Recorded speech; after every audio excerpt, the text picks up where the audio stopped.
Welcome back to Jay Smokehouse and the History of Cannabis series, Marijuana in the 1900s, Part 4. In 1951, the Boggs Act is passed. This act is named after its sponsor, Representative Hale Boggs. This Democrat congressman was from Louisiana. This act established mandatory minimum prison sentences for first offenses with drugs, so no matter the first offense with whatever drug, you would get a mandatory of 2 to 5 years in prison. And apparently, one driving force behind this act was the ridiculous belief that drug addiction was contagious. So anyone who had a drug addiction needed to be secluded and quarantined away from all society. They also needed to be forced to undergo treatment. And then just 5 years later, in 1956, Congress includes marijuana in the Narcotics Control Act.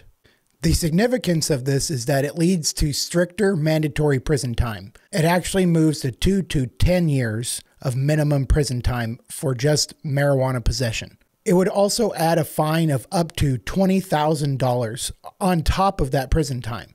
Now think about how much money that would be today, at least $100,000 at minimum. And also, again, this could just be for a first-time offense of possession. That's ridiculous.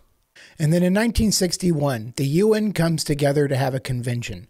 And so again, at a multinational level, our nations came together to make it easier to ban marijuana.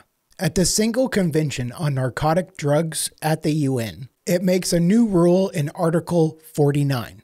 And part of this new rule, and I quote, is, "The use of cannabis for other than medical or scientific purposes must be discontinued as soon as possible, but in any case within 25 years.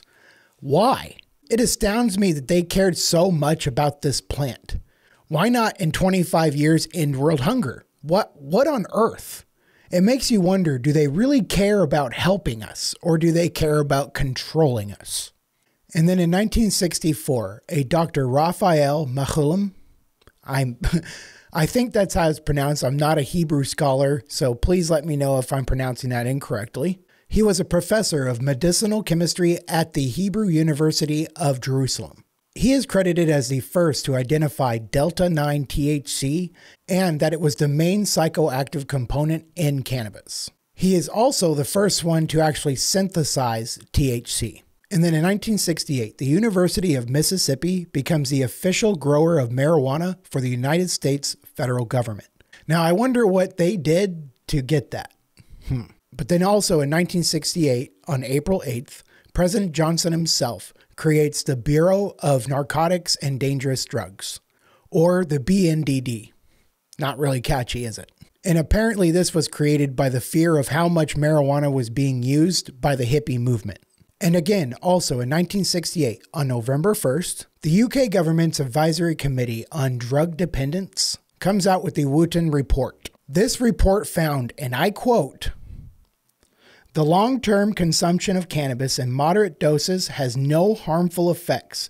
Cannabis is less dangerous than the opiates, amphetamines, and barbiturates, and also less dangerous than alcohol." And also, you can see the influence of this report in the UK because very soon after this report comes out, they start reducing marijuana penalties by up to 50%.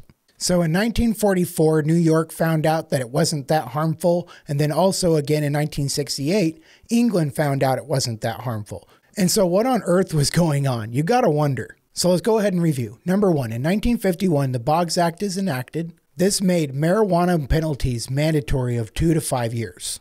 Number two, in 1956, Congress includes marijuana in the Narcotics Control Act, moving mandatory jail time from 2 to 5 to 2 to 10 years. Number three, in 1961, the UN provides basis for continuing federal prohibition on marijuana. Number four, in 1964, Dr. Raphael Machulum discovers THC in cannabis. Number five, in 1968, the University of Mississippi becomes the official grower of marijuana for the U.S. government. And number seven, the UK government finds that cannabis is less dangerous than other drugs. If you enjoyed this video or you learned anything, please leave a like and a comment. Let me know what you think.